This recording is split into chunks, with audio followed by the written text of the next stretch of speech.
ये मान लेता है कि ये जगत ईश्वर का घर है और यहाँ पर जो हो रहा है आपके घर में आपकी मर्जी चलेगी, मेरी नहीं चलेगी। यदि मैं आपके घर में गया और आपके घर में जाके मैंने पराठे खाए या रोटी खाई, तो वो किसकी मर्जी से खाई, मेरी या आपकी?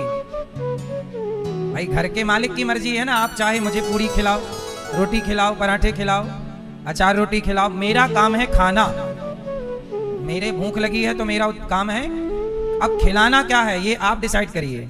ऐसे मैं तो आपके घर पर हूं प्रभु, मैं तो केवल भूखा हूं, खाऊंगा। अब क्या खिलाना है ये मैं डिसाइड नहीं करता, ये भगवान डिसाइड करेंगे। क्यों? क्योंकि घर आपका है। मैं किसके घर पर रहता हूं? भगवान के। आप लोगों ने एक गलत काम कर लिया है। आपने क्या गलत काम कर लिया कि आप जिस घर में रहते हो आपने ये मान लिया है कि ये घर मेरा है। बस ये गलत काम है, ये गलती है आपकी। कभी ये मत मानो कि ये घर मेरा है, ये मानो कि ये घर भगवान का है और हम भगवान के नौकर हैं। हम भगवान के कौन हैं? और फिर भगवान जैसे चाहें, मर्जी आपकी। तो आप भगवान के घर पर रहो। अब जो व्यक्ति ये मान लेता है कि ये घर भगवान का है, जो खा रहा हूं प्रभु इच्छा है, तो बताओ वो हर समय भक्ति ही तो कर रहा है। हर क्षण वो याद किसे कर रहा है? भगवान को। आप गलती क्या कर जाते हैं कि सबको अपना मान लेते हैं। घर मेरा, ये मेरा नहीं, सब कुछ भगवान का है। मेरा मुझ में कुछ नहीं, जो कुछ है तेरा, तेरा तुझको अर्पण क्या लागे मेरा। यही भाव श्रेष्ठ भाव है कि घर भगवान का है। हमारे श्री राजकुमार तायल जी और परीक्षित बन के श्री राजकुमार तायल जी और श्रीमती शिखा तायल जी, आप परीक्षित बन के कथा सुन रहे हैं और आप लोग भी यही भाव रखते हैं कि ये सब कुछ हमारा नहीं, भगवान का है। यही भाव भगवान को अच्छा लगता है। भगवान आपको प्रसन्न रखें। साथ में हमारे श्री अनिल कुमार गुप्ता जी और श्रीमती रजनी गुप्ता जी, आपने भी यही भाव रखा है कि हम कुछ नहीं हैं, जो कुछ हैं भगवान हैं। हम तो भगवान के तुच्छ से सेवक हैं, दास हैं। यही भाव हमें नम्र बनाता है, यही भाव हमें महान बनाता है। तो आप सब भगवान के परम भक्त हैं। आप सब ने जो कार्य किया है, आप लोगों ने भागवत क्या सुन ली, आप लोगों के कारण हजारों लाखों लोगों ने भागवत सुन ली। ये सारा पुण्य आपका है, ये यज्ञ है, भागवत सप्ताह ज्ञान यज्ञ। भगवान आप सबको खूब सुखी और स्वस्थ रखें। स्वर्गीय श्री राम विलास तायल जी और स्वर्गीय श्री जगदीश चंद्र गुप्ता जी की स्मृति में ये सुंदर सी कथा का वृंदावन धाम में आप आयोजन कर रहे हैं और अपने पूर्वजों की खुशहाली के लिए कार्य कर रहे हैं। जो अपने पूर्वजों के लिए, पितरों के लिए कार्य करते हैं, उन पर पितरों की कृपा बनती है और उनके जीवन में कभी पितृदोष नहीं होता। भागवत सुनने से ही पितृदोष समाप्त होता है। इसलिए आप भी जीवन में एक बार भागवत जी सुने। अभी यहाँ भक्तों ने पोथी पाठ भी बिठा रखा है। जिस भक्त ने जो कामना से पोथी पाठ बिठाई है, आपकी वह कामना भागवत जी जरूर पूरी करेंगे। कुछ लोग यहाँ आ नहीं सके तो घर बैठे ही अपनी ओर से अपने पितरों के नाम से भागवत जी के पोथी पाठ बिठाए हैं। आप लोग भी आने वाले समय पर 26 सितंबर से 2 अक्टूबर तक पुनः भागवत जी के पोथी पाठ आप करा सकते हैं। यहाँ भागवत जी के पोथी पाठ होंगे। आप लोग भी अपने पितरों के कल्याणार्थ भागवत जी के पोथी पाठ करा सकते हैं। श्री अजय मेघा तायल जी, आप देखो जब पिता भागवत सुन रहे हैं तो बच्चे भी भागवत सुन रहे हैं और यही संस्कार है, पिता का धर्म है। साथ में भगवान सुखी रखें आपको। आपको अच्छा लग रहा है? श्री रोहित और दिव्या तायल जी, आपको अच्छा लग रहा है? भगवान आपको स्वस्थ रखें और सुखी रखें, प्रसन्न रखें। श्री अनुश्री पल्लव गर्ग जी, अच्छा लग रहा है आपको? और श्री राजश्री प्रखर प्रताप सिंह जी और रितिका जी, समस्त तायल एवं गुप्ता परिवार, हितकारी उपभोक्ता भंडार, मोदी नगर, गाजियाबाद, नोएडा से आप आए हैं। एक बार पूरे परिवार का ताली बजा के स्वागत वंदन करें। और आपके परिवार में जो आए हैं सबका स्वागत है। हमारे श्री राजकुमार तायल जी और श्री अनिल कुमार जी, श्रीमती शिखा जी और श्री रजनी जी, आपने केवल भागवत नहीं सुनी, संतों का भोजन भी इन्होंने कराया। यहाँ की सारी सेवाओं से भी अपने आप को आपने जोड़ा है, अन्नदान भी आपने किया है। भगवान आपको खूब प्रसन्न रखें। जितना धन आप धर्म से जोड़ते हैं वह धन कई गुना होकर हमें वापस मिल जाता है। श्री शिव शंकर पवन कुमार जी, हरीश फतेहपुरिया अजमेर वाले यजमान परिवार से आप आए हैं। श्री पवन कुमार हरीश, आपने 31,000 रुपए देकर आपने यहाँ अन्न सेवा की है, अन्न दान किया है। माताओं का, संतों का, भक्तों का भोजन, देखो वृंदावन धाम में आकर इन्होंने अन्न दान करके ये पुण्य किया है। भगवान आपको स्वस्थ रखें, सुखी रखें। साथ ही उमेश कंसल, सोनिया कंसल जी, आप भी 21,000 रुपए देकर एक वृद्ध माँ को आप गोद ले रही हैं और माँ को अन्नदान कर रही हैं।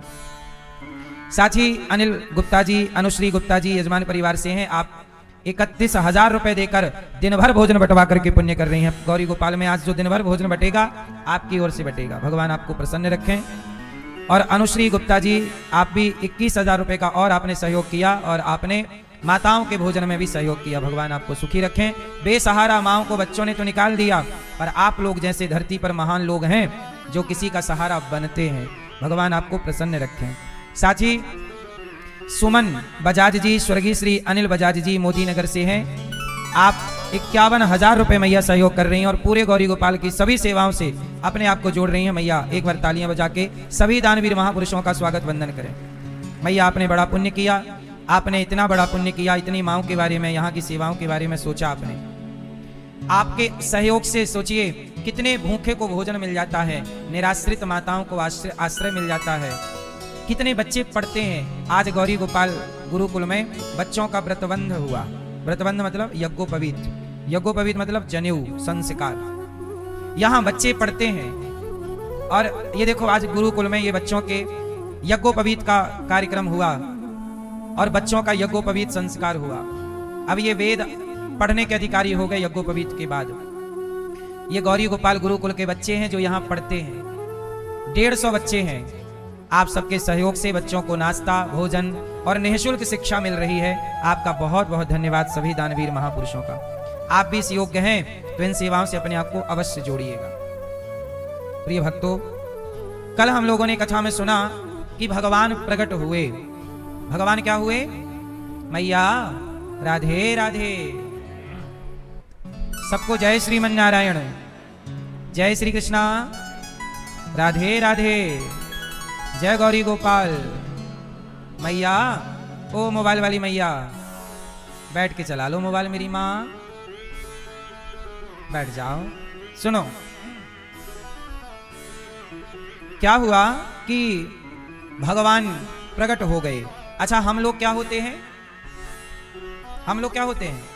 हम लोग जन्म लेते हैं और भगवान क्या होते हैं? जन्म में और प्रकट में क्या अंतर है? अंतर बताओ भैया जी। नहीं बताओगे? नहीं? गुस्सा हो क्या? नहीं? आप बताओ बगल वाले भैया, हेल्प करो इनकी, चश्मा वाले भैया, हेल्पलाइन, हेल्प लीजिए। जन्म और अवतार, प्रकट, भगवान क्या होते हैं? हाँ, भय प्रगट कृपाला। भगवान क्या भय? प्रगट। और हम, आप, हम जन्मे हैं। तो जन्म और प्रकट में क्या अंतर है? चश्मा वाली भैया सुनो, जो जन्मा है वो मरेगा जरूर। तो हम हैं जन्मा, हम हैं योनिजा। हम क्या हैं? योनिजा मतलब माँ के योनि से, माँ के पेट से बाहर आए हैं, योनिजा। और भगवान है अयोनिजा, वो योनि से प्रकट नहीं होते, वो प्रकट हो गए। वो जन्म लिया हमने तो हम मरेंगे, भगवान प्रकट होते हैं, वो जन्म नहीं लेते। इसलिए भगवान अजन्मा है, इसलिए भगवान अजन्मा है। तो हम सांसारिक तुच्छ प्राणी हैं जो जन्म लेते हैं, प्रकट सिर्फ भगवान होते हैं, प्रकट सिर्फ। तो भगवान है वो अजन्मा है, अयोनिजा है, इसलिए वो प्रकट होते हैं। कैसे प्रकट हुए? जैसे सवेरे होते ही पूर्व दिशा में सूर्य भगवान प्रकट हो जाते हैं। सूर्य भगवान सवेरे जन्म लेते हैं कि प्रकट होते हैं? रोज सुबह प्रकट हो जाते हैं। ऐसे ही भगवान प्रकट होते हैं। इसलिए कहा तुलसीदास जी ने, भय प्रकट कृपाला दीन दयाला कौशल्या हितकारी हर्षित महतारी मुनि मनहारी अद्भुत रूप विचारी। तो भगवान प्रकट हो गए। और अभी प्रकट जब हुए तो कहां प्रकट भये? जेल में। श्री कृष्ण कहां प्रकट हुए? जेल में। क्या मैसेज दिया आपको? भगवान ने प्रकट होते ही मैसेज दिया। भगवान कहां प्रकट हुए? जेल मतलब बंधन, जेल मतलब, अच्छा आप लोग कहां प्रकट हुए हैं, मीन्स जन्म लिए हैं? आप बंधन में नहीं जन्म लिए, बंधन से बाहर आए ना आप, मतलब जेल में आप नहीं जन्म लिए, हम जेल में जन्म नहीं लिए। अच्छा भगवान कहां जन्म लिए, प्रकट हुए? बंधन में, और जन्म प्रकट होते ही जेल से बाहर, मतलब बंधन से। हाँ अब देखो ये मैसेज क्या है। भगवान कहते हैं कि जन्म हुआ है बंधन तोड़ने के लिए, जन्म होता है बंधन तोड़ने के लिए। तो भगवान बंधन में प्रकट भये और बंधन तोड़ते हुए, जेल के ताले तोड़ते हुए बाहर आए कि नहीं? और आप लोग बाहर पैदा होते हो और फिर संसार के बंधनों में उलझते चले जाते हो। तो आपका जो जन्म हुआ है ये बंधन में पड़ने के लिए नहीं, बंधन से मुक्त होने के लिए। जैसे प्रभु प्रकट भये और प्रकट होते ही बंधन से, तो ये मैसेज हमारे लिए है, आपके लिए है कि आपका भी जन्म तब सार्थक होगा जब आप भी बंधन से मुक्त होंगे। लेकिन आप लोग तो और बंधते चले जा रहे हैं। आए मुक्ति के लिए हैं और बंध रहे हैं। अच्छा आप लोग बंधे हैं कि खुले हैं? आप किससे बंधे हो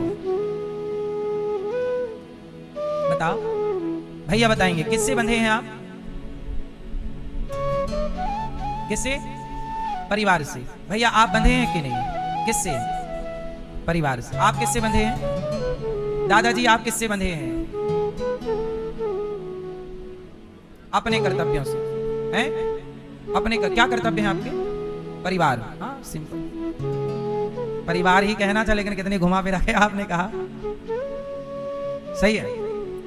आप बताइए आप बंधे हैं कि नहीं?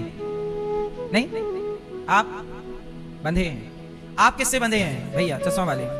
परिवार से, मतलब कुल मिला के सब लोग बंधे हुए हैं। भैया पीछे वाले ब्लैक टी शर्ट, हाँ आप बता दीजिए। आप चलो आप बता दो किससे बंधे हैं? ठीक है चलो बंधे रहिए। अच्छा आप लोग बंधे हैं, बोलो हाँ। कितने लोग बंधे हुए हैं? परिवार से, जिम्मेदारियों से, हाथ उठा के बताइए। अच्छा मैं आपको यदि मुक्त कर दूं तो कर दूं? आओ आइए आपको मुक्त कर। अभी आप खुद कहोगे, मैं नहीं कहूंगा, आप ही कहोगे। जैसे अभी आपने कहा कि मैं बंधा हूं, इसमें हाथ उठाया, अभी आप कहोगे थोड़ी देर बाद। सुनो अभी आपके बयान बदलने वाले हैं, अभी बदलना हो तो बदल लो, अभी आपकी दलीलें बदल जाएंगी।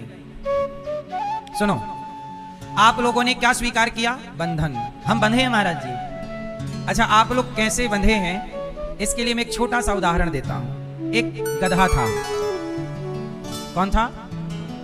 धोबी का। धोबी भाई साहब ने कपड़ों का गट्ठा गधे के पीठ पे रखा, चल गधा चला धोबी घाट। अब धोबी भाई साहब ने क्या किया कि गधे को बांधने की रस्सी भूल गए। बड़ी समस्या, अब रस्सी कहां से आए? तो उन्होंने देखा कि कोई संत जी बगल में पेड़ के नीचे भगवान का नाम जप रहे हैं। तो धोबी भाई साहब गए, महात्मा जी रस्सी पड़ी हो तो दे दो, हमारा गधे को बांधने की रस्सी हम घर भूल गए हैं और अब इतना टाइम नहीं है कि वापस जाएं आए, मदद कीजिए। संत जी ने कहा कि रस्सी तो नहीं है पर उपाय है। क्या? बोले एक उपाय है कि तुम गधे को झूठ मूठ का बांध दो। कैसे बांधो? झूठ मूठ का। झूठ मूठ का मतलब जैसे सच्ची मुच्ची रोज बांधते थे, ऐसे आज उसके गले में झूठ मूठ का, खूंटे से झूठ मूठ की रस्सी जैसा लपेटो। अच्छा रस्सी भूल गए हो ये बात तुम्हें पता है, गधे को थोड़ी पता कि तुम रस्सी भूल गए हो। तो अब गधे को वहीं खड़ा किया, उसके गले में झूठ मूठ का हाथ डाला, जैसे रोज बांधता आज सच्ची मुच्ची झूठ मूठ का बांध दिया और कपड़े धुलने लगा। वो गधा बिल्कुल खड़ा, गधा नहीं भागा, क्योंकि गधे ने समझ रखा था कि मैं पूरे कपड़े धुल लिए धोबी भाई साहब ने, और कपड़ा धुल करके कपड़ों का गट्ठा रखा गधे के पीठ पे, एक डंडा मारा, चल। अब गधा चले ही ना। धोबी बोला कि महात्मा जी गधा नहीं चल रहा है, क्या मंत्र पढ़ दिया आपने? संत जी ने कहा कि तूने उसे खोला कि नहीं? महाराज मैंने तो बांधा ही नहीं था। अरे पागल, बांधा नहीं था तो क्या हुआ?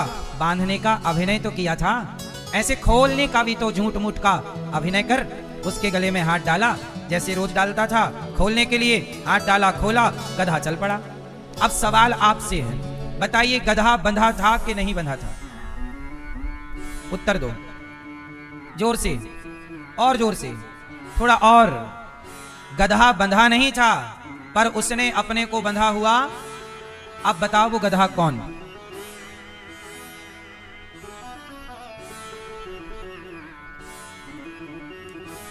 समझ गए? गधा बंधा नहीं था, पर उसने अपने को बंधा हुआ मान लिया।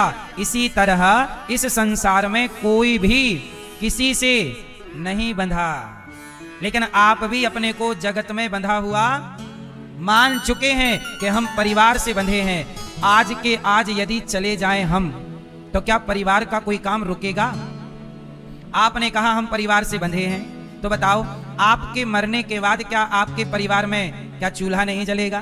क्या शादियां नहीं होंगी? क्या खुशियां नहीं आएंगी? क्या लोग हंसेंगे नहीं? क्या बच्चे पैदा नहीं होंगे? क्या सूर्योदय नहीं होगा? क्या सूर्यास्त नहीं होगा? आपकी जरूरत किसको थी? जब तक हो तो मान बैठे हो कि मैं हूं, मेरी आवश्यकता है। सच्ची बात यह है कि जो चले गए, बताइए ना, चले गए जो, उनके जाने के बाद क्या काम रुका आप लोगों का? आपके दादाजी चले गए, आपके परदादा चले गए, उन्हें भी तो यही गलतफहमी थी कि मेरे बाद क्या होगा, सब ठीक चल रहा है कि नहीं। ऐसी ही गलतफहमी हम लोगों ने पाल ली, हमारे बाद क्या होगा, तुम मरो आराम से, सब बढ़िया होगा। किसी का कोई काम आज तक नहीं रुका, हमने केवल गलतफहमी पाली है सिर्फ। और इस गलतफहमी में जैसे गधा बंधा हुआ मान रहा है, ऐसे आप भी बंधे हुए हैं। लेकिन मेरे प्रभु जेल में प्रकट होकर आपको यही बताना चाहते हैं कि जैसे मैं प्रकट होती मुक्ति की ओर चला, ऐसे आप भी अपनी मुक्ति का साधन करना स्टार्ट करिए और बंधे ना रहिए। अब मुक्ति का कोई तू जतन कर ले, रोज थोड़ा थोड़ा हरि का भजन कर ले। यही है प्रभु का जेल में प्रकट होने के पीछे का मैसेज, कि मैं बंधन में आया पर चला मुक्ति की ओर। आप लोग मुक्ति में प्रकट होते हो पर आते बंधन की ओर हो। आप बंधते चलते हैं परिवार से, उलझते चलते हैं और उलझ उलझ के ही आप मर जाते हैं। जबकि जिंदगी उलझने के लिए नहीं मिली है, जिंदगी सुलझने के लिए मिली है। सही है? तो भगवान चले, पहरेदार सो गए, दरवाजे खुल गए, यशोदा के पास पहुंचे और यशोदा ने एक बेटी को जन्म दिया। यशोदा की क्या है? अच्छा, यशोदा ने किसको जन्म दिया? यशोदा जी की एक बेटी और एक बेटा। कितने लोगों को जन्म दिया यशोदा माँ ने? 2, एक बेटी। तो बेटी को तो लेकर चले गए कौन? वसुदेव जी ने कृष्ण को रखा और कृष्ण को रख करके बेटी को ले गए, जिसे कंस ने पत्थर पर पटक दिया, जो हाथ से छूट करके आकाश में चली गई। और जिन्हें आप दुर्गा कहते हैं, वो दुर्गा माता यशोदा की बेटी, जिन्हें आप योग माया कहते हैं, जो आज भी वर्तमान में वही देवी कंस के हाथ से छूट करके जानते हो कहां चली गई? कहां हैं? मिर्जापुर में, विंध्याचल में, जिन्हें विंध्यवासिनी मैया कहते हो। तो कंस के हाथ से छूटकर आकाशवाणी करके कि तुझे मारने वाला प्रकट हो चुका है, वही माता जाके विंध्याचल पर विराजी और आज वही विंध्यवासिनी मैया कहलाती हैं। वो यशोदा की पुत्री है। ठीक है? तो अब ये तो हो गई देवकी यशोदा की कन्या की बेटी, कन्या की कथा। अब यशोदा ने जो एक पुत्र को जन्म दिया, अब वो पुत्र की कथा सुनिए। जब श्री कृष्ण को लेकर वसुदेव जी गए तो यशोदा के जो पुत्र हुए और जो देवकी के पुत्र हुए, ये दोनों ही जगह एक साथ श्री कृष्ण 2 रूपों में प्रकट हुए थे और दोनों मिलकर एक हो गए। दोनों मिलकर, तो यशोदा के और देवकी के बेटा मिलकर दोनों एक हो गए और ये 10.5-11 साल तक एक ही रहे। जब श्री कृष्ण वृंदावन से वापस मथुरा गए तब ये 2 हो गए। अब जैसे आपको बड़ी कंफ्यूजन रहती है, क्या कंफ्यूज रहते हैं आप? कंफ्यूजन क्या है? श्री कृष्ण की पत्नी का नाम बताओ क्या है? जोर से, जोर से। रुक्मणी। किसी से आप पूछेंगे कि श्री कृष्ण की पत्नी का नाम क्या है, तो लोग यही बोलते हैं रुक्मणी। आपने ये क्यों नहीं कहा कि राधा?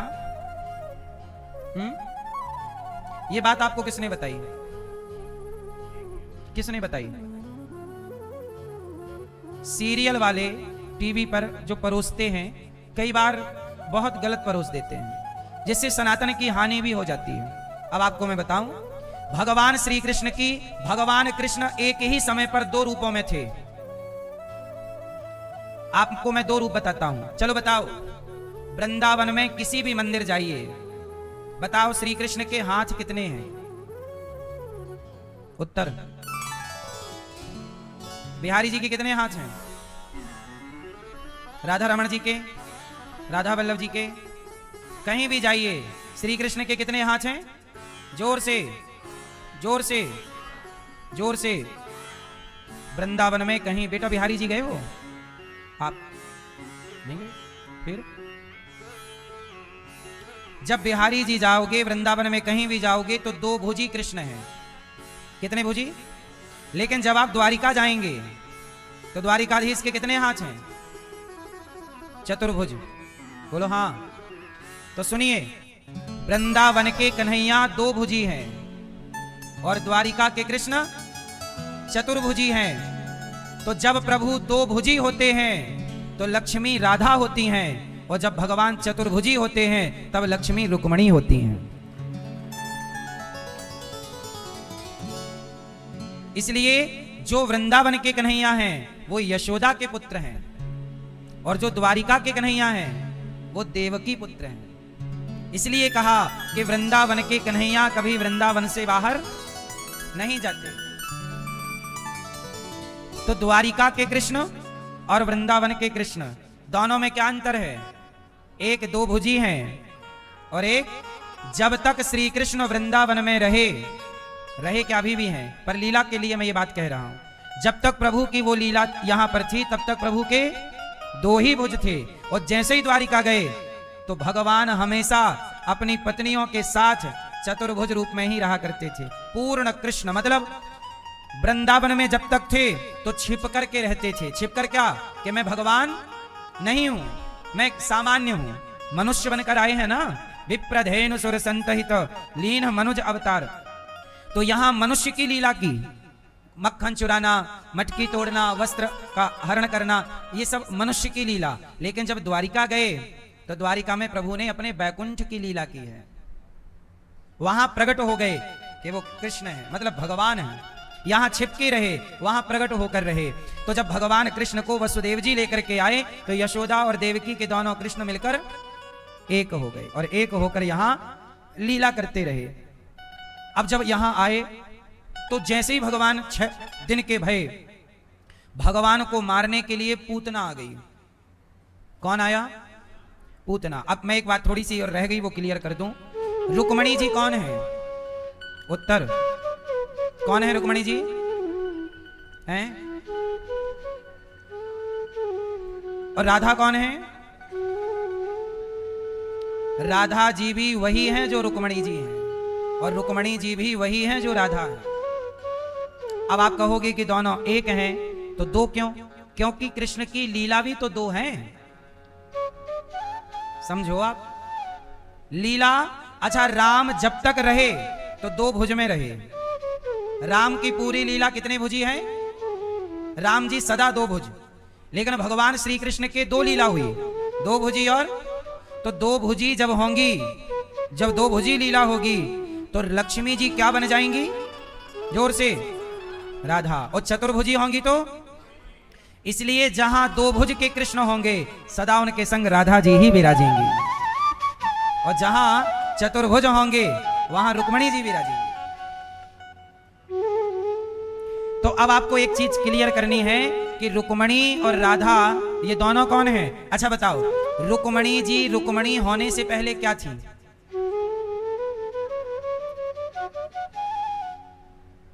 रुक्मणी जी रुक्मणी होने से पहले राधा हैं, और राधा जी राधा होने से पहले क्या है? लक्ष्मी। भाई श्री कृष्ण कौन है? जोर से। विष्णु, नारायण। कृष्ण है नारायण, तो जब बैकुंठ से नारायण कृष्ण बनकर आए तो बैकुंठ की लक्ष्मी भी तो यहां राधा बनकर आ गई। अब नाम बदल जाने से, अब जैसे आपके घर में 4 लोग रहते हैं, एक आपकी मां, एक आपकी पत्नी, एक आपकी बहन और एक आपकी बेटी, और चारों स्त्रियां हैं, और आप चारों को क्या कहते हो? मेरी मां तो लक्ष्मी है। क्यों भैया? मां को क्या बोला जाता है? जोर से, लक्ष्मी। अच्छा, पत्नी को क्या बोला जाता है? अच्छा, और आपकी बहन कौन है? और आपकी बेटी जो है वो कौन है? आपके घर में लक्ष्मी, एक लक्ष्मी 4 रूपों में है कि नहीं? जब आपके घर की लक्ष्मी आपके घर में 4 रूपों में रह सकती है, तो लक्ष्मी जी राधा और रुक्मणी के रूप में क्यों नहीं रह सकती 2 रूपों में? ये केवल ना जानने के कारण, अज्ञानता के कारण समाज में ये भ्रांति फैलती है कि रुक्मणी जी तो पत्नी है, राधा जी तो प्रेमिका है। ये बात वही कह सकते हैं जो 1 नंबर के मूर्ख हैं, वीआईपी मूर्ख। वही ये बात कह सकते हैं कि राधा जी तो केवल प्रेमिका है। तुम जानते तो हो नहीं, समझते तो हो नहीं, राधा कृष्ण सदा से लक्ष्मी नारायण है। राधा कृष्ण सदा से लक्ष्मी नारायण है।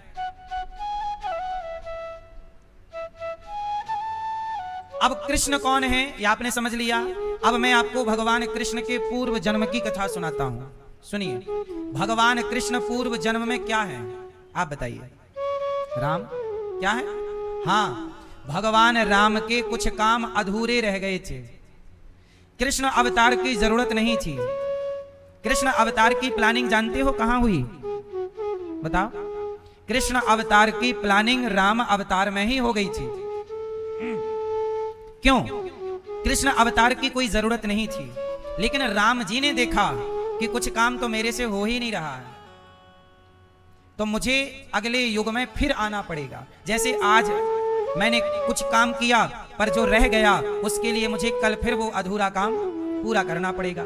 तो राम जी के कुछ काम अधूरे रह गए थे, जो राम चाह कर भी नहीं कर सकते थे। अब वो काम क्या है? तो वो काम सुनो।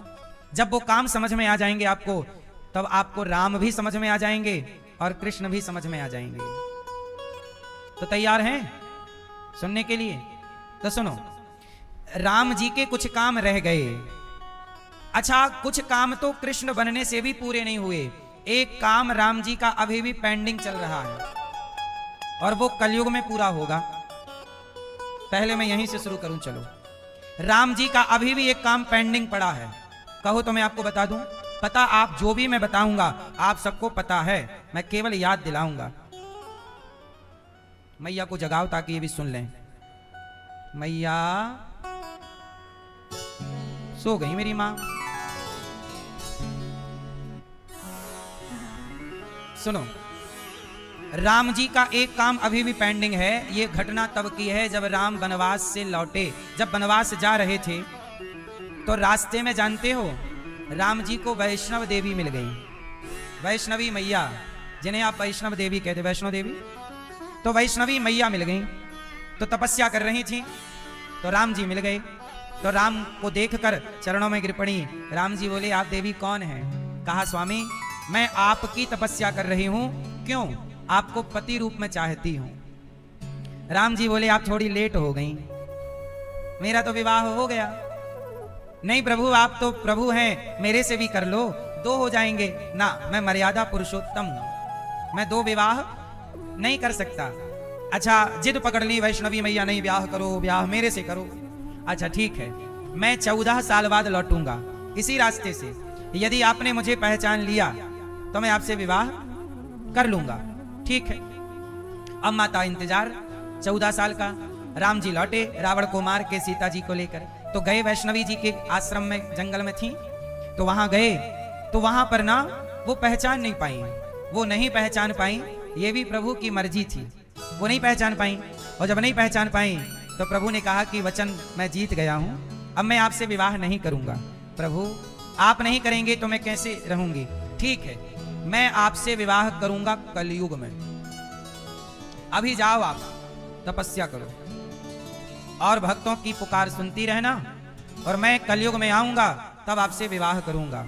तो राम जी ने भेज दिया उनको वैष्णव मैया कटरा के ऊपर, मैया का स्थान है, जाओ वहां तपस्या करो। और कहा कि मैं जब कलयुग में कल्कि बनूंगा, कल्कि अवतार होगा, तब कल्कि भगवान का विवाह मां भगवती वैष्णवी मैया से होगा। तो ये प्रभु की अभी तक पड़ी हुई पेंडिंग लीला है। तो कुछ लीला ये, अब राम कृष्ण कैसे बने वो कथा सुनो। तो सुनो, बात ऐसी है कि जब राम जी ने रावण को मारा, तो आपने सुना होगा कि राम जी के साथ जामवंत जी थे। कौन थे? तो जामवंत जी की दो इच्छाएं थी। कौन सी इच्छाएं थी? पहली, राम मेरी बेटी से आप विवाह कर लो। राम जी बोले नहीं कर सकता, मर्यादा पुरुषोत्तम हूं एक। बोले फिर? अच्छा, मैं आपकी बेटी, चूंकि आप मेरा साथ दिए हैं, तो मैं आपकी बेटी से विवाह करने के लिए मैं द्वापर में कृष्ण बनूंगा, तब आपकी बेटी से मैं दूसरा विवाह करूंगा। तो भगवान कृष्ण का जो दूसरा विवाह हुआ था वो जामवंत की बेटी जाम्बवती से हुआ। और जामवंत जी की दूसरी इच्छा क्या? बोले रावण को तो आपने मार दिया, पर पूरी लंका में मेरी बराबरी का कोई मिला नहीं। यदि आप मेरे से दो हाथ कर लो तो मेरी खुजली मिट जाए। राम जी बोले हम आपसे लड़ नहीं सकते, क्योंकि आप भक्त हैं और यहाँ मैं भगवान की भूमिका में हूँ, तो भक्त और भगवान की लड़ाई नहीं हो सकती। तो मैं आपकी ये इच्छा भी द्वापर में पूरी करूंगा। तो जामवंत जी से भगवान कृष्ण का 27 दिन तक युद्ध हुआ था, और उस युद्ध में भगवान ने जामवंत जी को पछाड़ दिया। और उसी युद्ध के बाद जामवंत की बेटी जाम्बवती से भगवान श्री कृष्ण का विवाह हुआ। ये दूसरा विवाह। तो भगवान राम कृष्ण किसके लिए बने? जामवंत जी के लिए। ये एक घटना है। अब दूसरी सुनिए। त्रेता में जब राम जनकपुर गए और जनकपुर की सखियों ने राम को देखा, सीता जी ने तो माला पहनाया, सीता के तो पति हो गए, पर जितनी सखियां थीं सबके मन में लड्डू फूट रहे थे। क्या हमारे भी ऐसे पति होंगे? क्या प्रभु हमें भी मिलोगे? तब राम सबके मनोभाव को समझ गए। कहा कि इस जन्म में तो मैं आप सबको नहीं मिल सकता, लेकिन आपके लिए मैं अगला अवतार लूंगा कृष्ण, तब आप मेरी गोपियां बनकर आना और मैं गोपी बनकर हर सुख आपको प्रदान करूंगा। इसलिए कभी माखन गोपियों के घर जाकर चुराते हैं, कभी गोपियों की गोद में जाके उछलने लग जाते हैं, कभी गोपियों के बाल पकड़ के भगवान खींचने लग जाते हैं, कभी गोपियों के वस्त्र चुराकर गोपियों को सुख देते हैं, क्योंकि वो सुख देने का वचन पुराना है।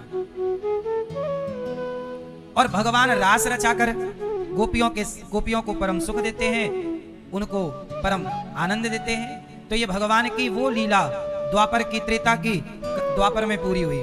तीसरा, आपको याद होगा राम जी से विवाह करना चाहती थी एक स्त्री, और रावण की क्या नाम था? सूपनखा। वो राम से कहती है आप बहुत सुंदर हैं, मेरे से ब्याह कर लो। राम जी बोले तेरे से सुंदर मेरी पत्नी है, मैं तेरे से क्यों करूं? पुरुषों को यह सेंटेंस याद कर लेना चाहिए, किसी भी स्त्री की तारीफ ना किया करो, आपकी पत्नी ही सबसे सुंदर है, उससे सुंदर कोई नहीं। जो आदमी किसी को ये कहता पकड़ जाए कि तुम बहुत सुंदर हो, समझ लेना कि चक्कर में पड़ेगा।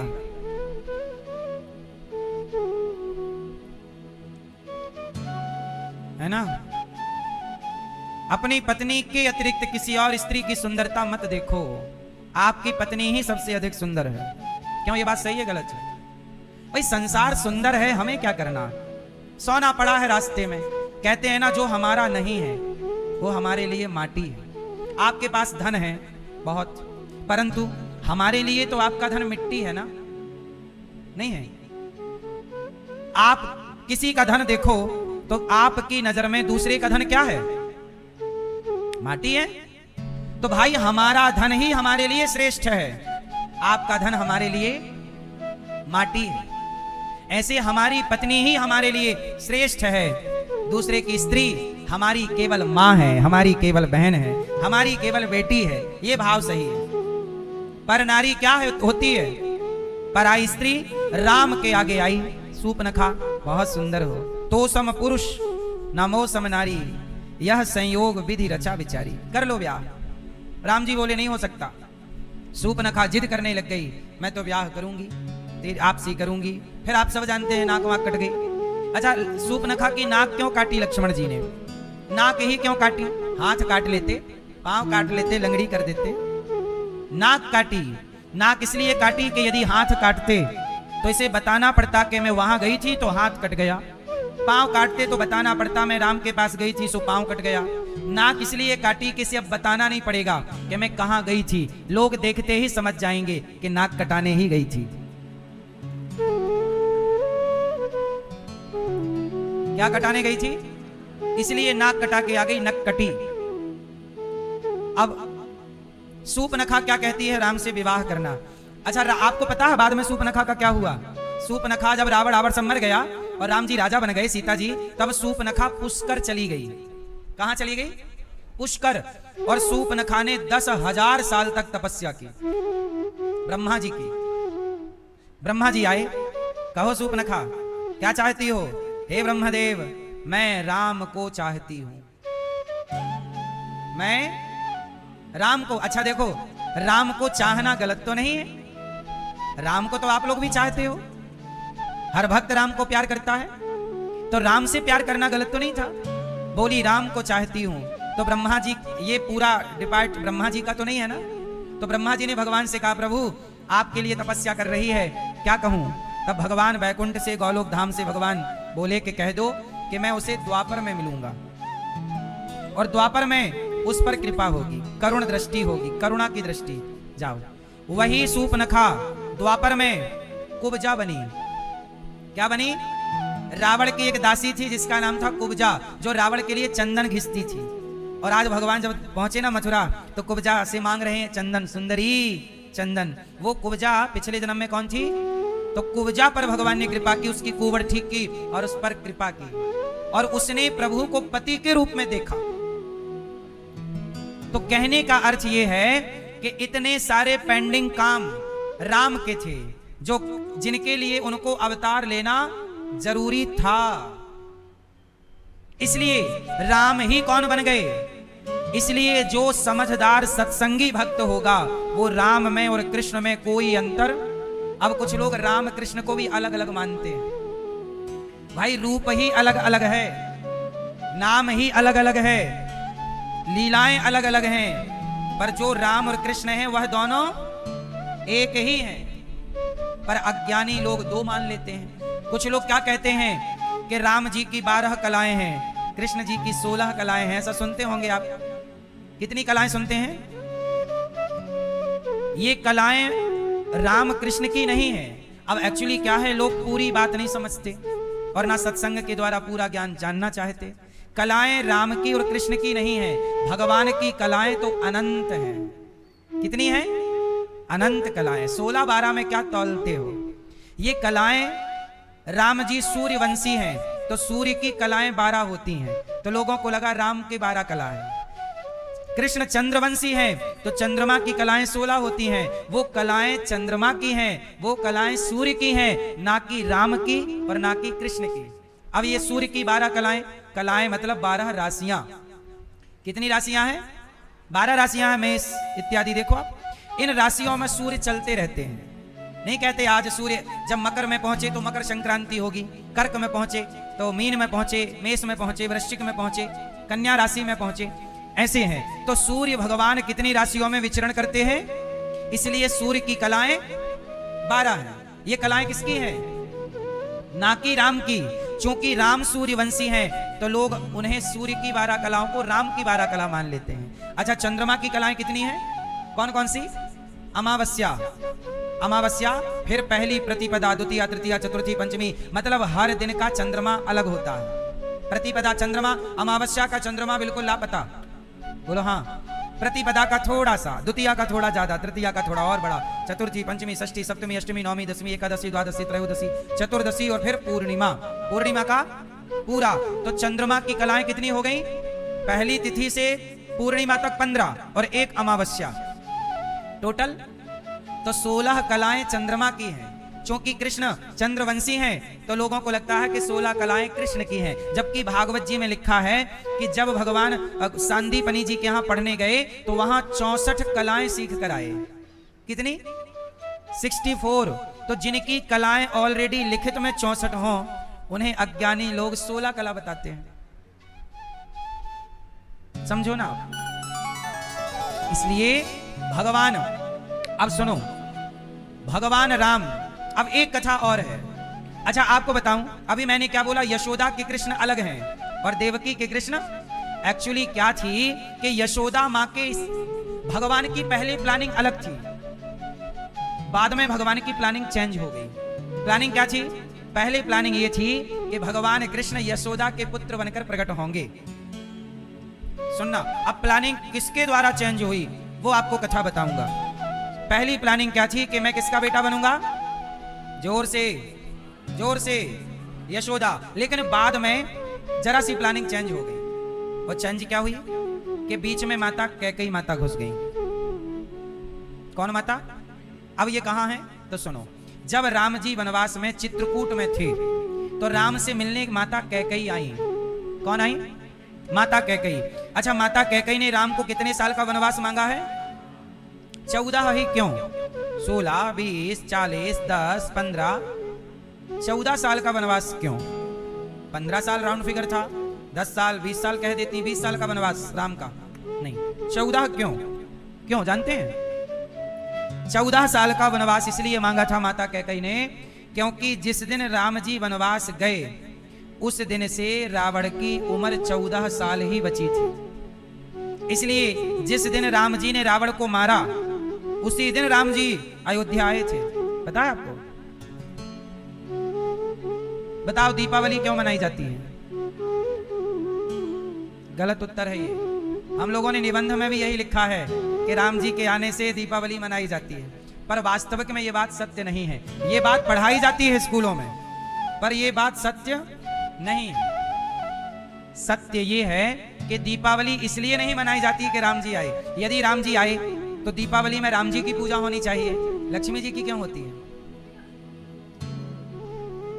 उस दिन तो राम जी की पूजा होती ही नहीं, ना तो राम जी की ना तो सीता जी की। उस दिन पूजा होती है लक्ष्मी जी और गणेश जी की। दीपावली में किसकी पूजा होती है? यदि राम आए हैं तो राम की पूजा होनी चाहिए। बोलो हाँ, क्यों? क्यों होती है बताओ? क्योंकि दीपावली इसलिए मनाई जाती है क्योंकि दीपावली के दिन लक्ष्मी जी का विवाह भगवान श्रीमन नारायण से हुआ था। उस दिन लक्ष्मी जी, आपको पता है एक बार लक्ष्मी जी नाराज होकर भगवान नारायण से समुद्र में। लक्ष्मी जी के पिता कौन है? लक्ष्मी पिता कौन? लक्ष्मी के पिता हैं समुद्र। जैसे कहते हैं ना महिलाएं शंख नहीं बजाती हैं, ऐसा कुछ लोगों से आपने सुना होगा। इसके पीछे का कारण क्या है सुनो। लक्ष्मी जी हैं समुद्र से। लक्ष्मी जी कहां से प्रकट हुई? जब समुद्र मंथन हुआ। बोलो हाँ, समुद्र मंथन हुआ तो समुद्र मंथन से कौन प्रकट हुआ? लक्ष्मी जी। तो समुद्र पिता हो गए। अच्छा, शंख कहां से प्रकट होता है? तो समुद्र से शंख भी और समुद्र से लक्ष्मी, तो ये दोनों कौन हो गए? भाई बहन। तो इसलिए शंख आपके भाई हैं, तो कोई बहन अपने भाई को क्यों बजाएगी? इसलिए समुद्र शंख को स्त्रियां नहीं बजाती। तो तुम्हारे भाई लगे, तुम भी लक्ष्मी हो, और शंख तुम्हारे कौन हुए? इसलिए शंख तुम्हारे भाई हैं। तो लक्ष्मी जी प्रकट हो गई और लक्ष्मी जी का विवाह जब, अच्छा आपने दीपावली के पहले एक त्योहार और आता है, धनतेरस। धनतेरस क्यों मनाई जाती है बताओ? क्योंकि उस दिन समुद्र मंथन से भगवान धनवंतरी प्रकट हुए थे अमृत लेकर के। कौन प्रकट हुए? धनवंतरी भगवान प्रकट हुए अमृत का कलश लेकर। इसलिए उस दिन लोग बर्तन खरीदते हैं क्योंकि पात्र लेकर प्रकट हुए, अमृत लेकर। इसलिए उस दिन धन से कुछ लाते हैं, सोना लोग खरीदते हैं, चांदी खरीदते हैं। धन घर पे आना चाहिए, धनवंतरी भगवान, उसे धनतेरस कहते हैं। तो धनवंतरी भगवान प्रकट हो गए अमृत लेकर, और जब भगवान प्रकट हुए तब फिर लक्ष्मी जी ने भगवान का वरण किया और विवाह हुआ, तब दीपावली मनाई गई। तो फिर सवाल आपका खड़ा है कि दीपावली में लक्ष्मी तो समझ में आ गई कि विवाह हुआ भगवान नारायण से, पर ये गणेश जी कौन है? तो लक्ष्मी नारायण की पूजा होनी चाहिए, गणेश जी क्यों घुसे पड़े हैं बीच में? तो सुनो, ये आपके लिए एक मैसेज है। हमारा सनातन धर्म पूरा साइंटिफिक है, वैज्ञानिक है। वैज्ञानिक दृष्टिकोण है, पर इस वैज्ञानिक तथ्य को लोग नहीं समझ पाए, जिसके कारण लोग परेशान हैं। दक्षिण भारत में आज भी दीपावली के दिन लक्ष्मी नारायण की ही पूजा होती है, पर उत्तर भारत में लक्ष्मी गणेश की पूजा होती है। अच्छा, लक्ष्मी का गणेश जी से क्या रिश्ता है? ठीक है, ठीक है, आप ठीक कह रहे हैं, माँ बेटे का रिश्ता सही है, सब सही है। अब इसे समझते हैं। गणेश जी जो हैं वो बुद्धि के देवता हैं। बोलो हाँ। गणेश जी कौन? बुद्धि के देवता। और लक्ष्मी कौन? धन की माता। लक्ष्मी मतलब धन और गणेश मतलब, तो लक्ष्मी किसके पास है? गणेश जी के पास। तो ये मैसेज आपके लिए है कि जिसकी बुद्धि गणेश जी जैसी होगी, लक्ष्मी उसी के पास होगी। धनवान व्यक्ति, समझदार, बुद्धिमान ही धनवान होता है, मूर्ख कभी धनवान नहीं होता। लक्ष्मी हमेशा बुद्धिमानों के पास होती है, याद रखिएगा। लक्ष्मी गणेश जी के साथ है, इसलिए दीपावली में किसकी पूजा? लक्ष्मी। और तो ये मैसेज है, आप लोग पूजा तो खूब करते हैं, समझो कि लक्ष्मी गणेश जी हैं बुद्धि के देवता, बुद्धिमान। तो बुद्धिमान जो होगा, लक्ष्मी जी वहीं रहेंगी। आज तक सुना आपने कि किसी मूर्ख के पास पैसा है? होगा भी तो वो खत्म कर देगा। बाप दादों से मिल भी जाए तो किसके पास धन होगा? इसलिए आपको अपनी बुद्धि पर काम करना चाहिए। धन कमाना बड़ी बात नहीं है, बुद्धिमान बनना बड़ी बात। आप बुद्धिमान बनिए। एलन मस्क बुद्धिमान है तो धन पीछे पीछे डोल रहा है। अडानी जी बुद्धिमान है तो रुपया पीछे चल रहा है। बोलो हाँ। तो जहां बुद्धि वहां लक्ष्मी। तो ये हो गया दीपावली। अब सुनो, अब हुआ क्या कि 14 साल का वनवास हुआ राम जी का। राम जी का 14 साल का वनवास इसलिए कि रावण की उम्र, जिस दिन राम जी वनवास गए उस दिन से, इसलिए 14 साल का वनवास। अब सुनो दूसरी बात कि जब राम जी चित्रकूट में थे और भरत जी जब राम से मिलने आए तो कैकेयी माता भी राम से मिलने आई। तो माता कैकेयी ने कहा कि राम तुम मुझे माफ कर दो, मैं देखो तुम्हारे लिए इतना कष्ट, तुम्हें 14 साल का मैंने वनवास दिया, नंगे पांव घूम रहे हो जंगल जंगल, बड़ा कष्ट दिया, मुझे माफ कर दो। राम जी बोले माँ आप तो माँ हो, क्यों माफी मांगती हो? कैकेयी बोली नहीं माफ कर दो। तो कहा कि ठीक है माँ माफ कर दिया। कैकेयी माँ बोली कि नहीं ऐसे नहीं, आप हमें माफ करो, हम कैसे माने? तो माँ बताओ आप कैसे मानोगी? तब भगवान कृष्ण बोले, भगवान राम बोले माँ बताओ आप क्या चाहती हैं? कैकेयी माँ बोली कि मैं चाहती हूँ कि आप मेरे अगली बार पुत्र बन करके आओ। जब आप मेरे बेटा बन जाओगे तो मैं मान लूंगी कि आपने मुझे माफ। तब उस समय तक राम जी की प्लानिंग हो चुकी थी कि मुझे यशोदा का बेटा बनना है, पर अब ये माँ कैकेयी बोली, तब प्लानिंग थोड़ी सी चेंज हुई और भगवान ने कहा माता मैं तुम्हारा बेटा तो बन जाऊंगा पर तुम्हारा दूध नहीं पीऊंगा। इसलिए देवकी के बेटा तो बने पर देवकी माँ का दूध नहीं पिए। दूध किसका पिया? माँ यशोदा का। तो ये आपको समझना है कि यशोदा के पुत्र द्विभुज और देवकी माँ के पुत्र ये। तो एक रूप में जब दो भुज तो राधा और चतुर्भुज तो रुक्मणी ये। तो राम जी द्वापर में क्या बन गए? श्री कृष्ण। अब कल मैंने एक बात और कही थी कि आज मैं आपको बताऊंगा कि भगवान राम ने माता सीता को वनवास क्यों दिया। अच्छा, राम का कृष्ण बनने की एक कथा और है। एक बार क्या हुआ, लक्ष्मण जी पांव दबा रहे थे राम के। लक्ष्मण छोटे हैं, राम जी बड़े हैं। तो लक्ष्मण जी पांव दबा रहे थे तो राम बोले कि लक्ष्मण तुम लेट जाओ, तुम भी थक गए हो, तुम्हारे पांव में कांटा लगा है, लाओ मैं तुम्हारे पांव का कांटा निकाल दूं और मैं तुम्हारे थोड़े से पांव दबा दूं। कौन बोला? राम जी। मतलब राम बोल रहे हैं कि लक्ष्मण मैं तुम्हारी सेवा करूं। लक्ष्मण बोले प्रभु आप बड़े भैया हैं, मैं आपसे थोड़ी पांव दबा सकता हूं, आप तो मेरे बड़े हैं, भगवान हैं। तो राम जी बोले कि तू जिद करता है लक्ष्मण, तू सेवा तो मेरी करता है पर मेरे से कोई सेवा लेता नहीं है। चल अगली बार की लीला में तू बड़ा बनना और मैं जैसे तू मेरे पांव दबा रहा है मैं तेरे पांव दबाकर इस जन्म का हिसाब चुकाऊंगा, तुम बड़े बन जाना और मैं। तो भगवान राम लक्ष्मण का ऋण चुकाने के लिए कृष्ण बने और लक्ष्मण जी को बलराम जी बना दिया। तो लक्ष्मण बन गए बलराम जी और प्रभु बन गए तो ऋण चुकाने के लिए प्रभु राम को कृष्ण बनना पड़ा। तो ये राम के कृष्ण होने की कथाएं हैं। एक कार्य नहीं होता, बहुत सारे कार्यों की सिद्धि के लिए एक अवतार होता है। एक अवतार के बहुत हेतु मतलब बहुत कारण होते हैं। अब एक सवाल राम जी पर है। आजकल लोग राम जी पर क्या आरोप लगाते हैं कि राम तो सीता जी को वनवास भेज दिए। अच्छा बताओ आप लोग, राम जी ने सीता जी को वनवास भेजकर सही किया कि गलत किया?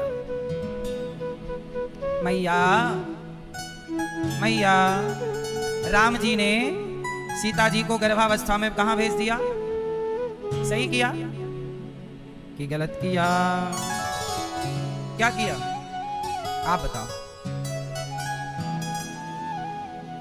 क्या कह रही हो मैया? राम जी ने अपनी पत्नी को गर्भावस्था में वनवास दे दिया, सही किया गलत किया? आंसर सही गलत में देना है। राम जी ने सही किया या गलत किया, बस इतना बोलना है। जलेबी हमें समझ में नहीं आती, बगल वाले से पूछ लो। बताओ, आप बताओ गलत किया? अब और बगल में पूछो, मैया चश्मा वाली मैया, राम जी ने सही किया गलत किया? हैं? सही? मैया क्या बोलती तू? क्या किया? सही गलत क्या? नहीं बताओगे? गुस्सा हो हैं? अभी आए, वार्म अप नहीं हुआ अभी।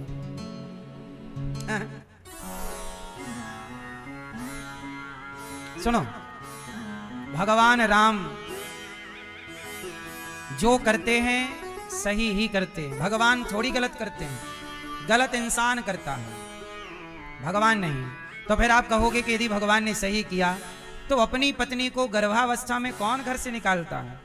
तो भाई सच्ची बताएं, सवाल ही गलत है। राम ने अपनी पत्नी को निकाल दिया, ऐसे आरोप लगता है? ये सवाल ही गलत है। तो सही क्या है? राम ने अपनी पत्नी को घर से निकाला ही नहीं।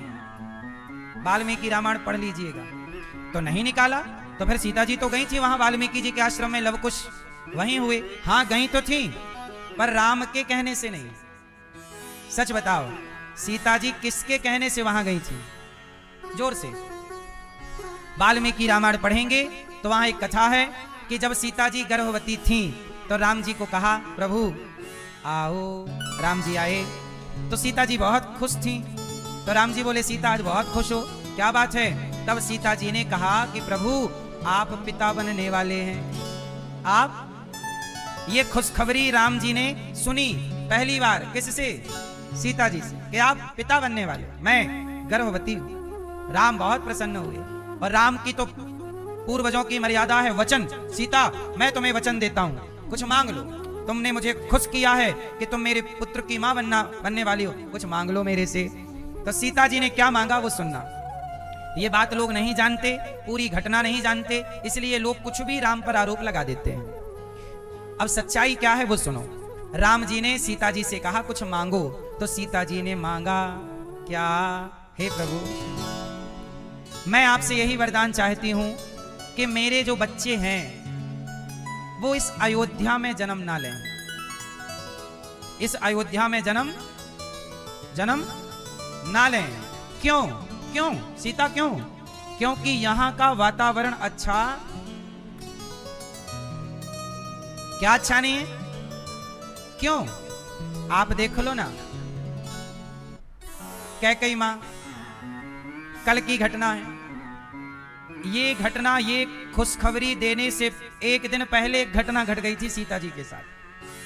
कल मतलब आज तो मिल रहे हैं राम सीता, तो सीता जी बोली कल की बात देख लीजिए ना आप। तो कल क्या घटना घटी आप कहो तो बताऊं? तो कल एक घटना घट गई सीता जी के साथ। सीता जी के कमरे में माता कैकेयी आई और कैकेयी जी ने कहा कि सीता ये बता कि रावण कैसा दिखता था, दिखने में कैसा था? सीता जी ने कहा कि मैंने तो देखा नहीं रावण को, क्योंकि रावण मुझे चुरा कर ले गया। जब भी मैं रावण से बात करती तो तिनका लेकर बात करती थी। तृणधरी ओट कहत वैदेही। मैंने रावण को, देखो सीता जी की मर्यादा, उन्होंने पर पुरुष को देखा ही, कुछ तो देखा होगा। कैकई पूछ रही है कुछ तो। हाँ, जब रावण ने मुझे चुराया था, जब रावण ने मेरा अपहरण किया, तब मेरी पलकें झुकी थीं, तब मैंने रावण के पांव का अंगूठा देखा था, अंगूठा पांव का। तो जरा सीता जी को एक कलम दे दी कैकई माँ ने, कलम दीवार में जरा बनाओ रावण का पांव का अंगूठा कैसा दिखता था। तो सीता जी ने रावण के पांव का अंगूठा दीवार पे बनाया। कैकई बोल रही है बनाओ, बना दिया, पांव का अंगूठा बन गया। पेंटिंग चित्रकारी कर दी माँ ने। अब तभी माँ सीता को कौशल्या जी ने याद किया। तो दासी ने कहा माँ आपको माँ बुला रही है। तो सीता जी चली गई अपने कमरे से निकलकर कौशल्या जी से मिलने। तभी माता कैकई ने सीता जी के कमरे में आकर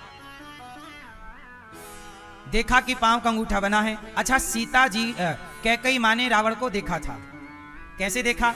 जब रावण मरा तो रावण का मरने के बाद अयोध्या के लोगों ने चित्र बनाया। जो पेंटिंग करना जानते थे, चित्रकार थे, उन्होंने रावण के बारे में सुन रखा था। अच्छा, बंदर भालुओं ने तो देखा था ना रावण को, हनुमान जी ने देखा, बंदर भालुओं ने देखा, तो सब लोगों ने चित्र बना दिया कि सुनो हमारे राम ने इस रावण को मारा, ऐसा दिखता था ऐसे। तो वो सारा चित्र बाजार में बिक रहा था, लोग खरीद रहे थे और उसको मार रहे थे चित्र को। तूने मेरी माँ को परेशान किया, गुस्सा उतार रहे थे अपने अपने तरीके से। तो कैकई माँ ने रावण को देखा चित्र में। तो क्या हुआ कि कैकई माँ ने पांव का अंगूठा किसने बनाया? सीता माँ ने। और पूरा का पूरा रावण बना दिया कैकई ने। वो कहां बनाया? सीता जी के कक्ष में, कमरे में, एक सामने वाली फ्रंट की दीवार में। और बना के चुपचाप माताजी चली गई। माताजी मतलब कैकई माता भाग गई। अब संयोग से देखना कि सीता जी ने राम को बुलवाया था कि प्रभु आपका दर्शन करना चाहती हूं। तो राम जी सीता जी के कमरे में आए। उस समय सीता जी कमरे में नहीं थी और राम जी आए। और राम जी जैसे ही सीता मां के कक्ष में गए तो रावण का चित्र देखा। और जैसे ही चित्र देखा तो वापस कैकई मां फिर से आ गई। कैकई मां बोली राम से, राम ये चित्र किसका है? राम जी बोली तो रावण का चित्र है। कैकई बोली राम राम, सीता के कमरे में बताओ रावण का चित्र क्या कर रहा है? लगता है रावण के यहाँ सीता जी रही हैं, तो रावण के लिए कुछ जगह है उनके भीतर, देखो ना कमरे में बना रखा। इतना कह के आग लगाना, आग लगाना कैकई माँ ने मंथरा से सीख रखा था, क्योंकि कैकई की गुरु तो मंथरा है। तो इनको तो अच्छा आता था ना, ये ज्ञान था आग कैसे लगानी है, झगड़े कैसे कराने हैं, ये पूरा पाठ पढ़ा था। अब कैकई माँ चली गई, अब राम खड़े हैं और तब तक सीता जी आई हैं। और जब सीता जी आई तो राम उदास। कहा प्रभु क्या हुआ? कहा कि ये चित्र किसका है? सीता जी ने कहा कि मैं नहीं जानती किसका है। वो तो कैकई माँ ने मेरे से कहा कि रावण कैसा दिखता था, तो मैंने कहा मैंने नहीं देखा। अच्छा देखो, कई बार आपके रिश्ते गलत फहमियों से टूट जाते हैं। जरा आप बताइए कि आपकी पत्नी के कमरे में किसी का चित्र आप देख लेते तो आप पत्नी की बात सुनते? आप सीधा डांटना स्टार्ट कर देते, जा कोई रिश्ता नहीं, जा ऐसा वैसा। लेकिन राम जी कितने समझदार हैं। कई बार आप जो आंखों से देखते हैं वो भी गलत हो जाता है। इसलिए कहता हूं कांच टूटता है गलती से और रिश्ते टूटते हैं गलत फहमियों से। इसलिए रिश्तों में गलत फहमियां ना आने दें। कोई भी बात किसी को समझ ना आए तो एक बार पूछ लो। अपनी पत्नी से डांटने से पहले एक बार पूछ लो कि तुमने जिस बात के लिए तुम डांटना चाहते हो क्या वो बात है भी या नहीं। ऐसा हुआ भी कई बार, ऐसा नहीं हुआ था पर आपने नहीं हुआ उसके लिए भी डांट दिया। पति की बात नहीं सुनी, पत्नी की बात नहीं सुनी और रिश्ते कई बार आप तोड़ देते हैं। अब राम जी ने जब रावण को देखा सीता जी के उस कक्ष में चित्र, तो राम जी चाहते तो तुरंत गुस्सा हो जाते, पर राम जी ने पूछा कि देवी ये क्या है। तब पूरी घटनाक्रम सुनाई कि माँ कैकई आई, उन्होंने पांव का अंगूठा बनवाया मेरे से, आगे क्या हुआ मैं चली गई। राम जी समझ गए कि ये पूरा कैकई माँ ने बनाया। तब सीता जी से राम ने कहा कि सीता, लगता है हम दोनों के सुख को कैकई माँ चाहती नहीं, हम दोनों सुख से रहें, प्यार से रहें, चाहती नहीं। अच्छा, सीता जी ने राम को बुलवाया था यही खुशखबरी देने कि मैं गर्भवती हूं, लेकिन अब तो मूड बदल गया, ये रावण बीच में घुस गया। तो अब सीता जी ने अगले दिन राम से भेंट की और अगले दिन कहा कि मैं गर्भवती हूं, आप पिता बनने वाले हैं। तब राम ने कहा कि मैं तुम्हें क्या दूं? तब सीता जी ने कहा कि मैं चाहती हूं कि मेरे बच्चे अयोध्या में जन्म ना लें, क्योंकि अयोध्या में यदि मेरे बच्चे होंगे तो मेरे बच्चों को कैकई बिगाड़ देगी। अच्छा, कैकई ने ये क्यों किया? रावण का चित्र क्यों बनाया? कैकई ने इसलिए बनाया कि यदि राम और सीता की लड़ाई हो गई और राम सीता का वियोग हो गया तो सीता के वियोग में राम मर जाएंगे, तो मेरा बेटा भरत राजा बन जाएगा।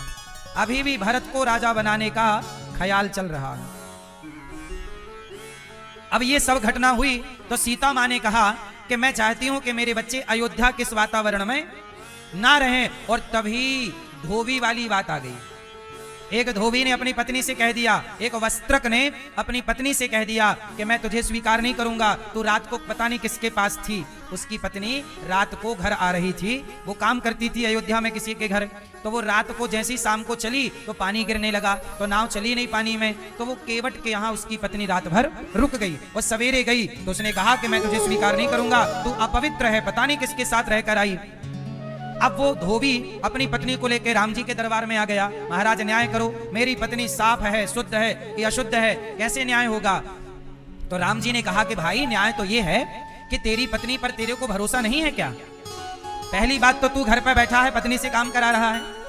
और दूसरी बात यह है कि जब पत्नी पर भरोसा है, प्रेम है, जहां प्रेम है, भरोसा है, वहां ये सब बातें नहीं होती। अरे पानी गिरने लगा, वो कह तो रही है कि केवट के यहाँ थी, केवट की पत्नी को बुलाया, उसने भी गवाही दी कि हाँ महाराज ये मेरे पास थी, मेरी कुटिया पर थी। तो केवट की पत्नी और ये दोनों सो रही थी साथ में, स्त्रियां, इसमें दोष क्या है?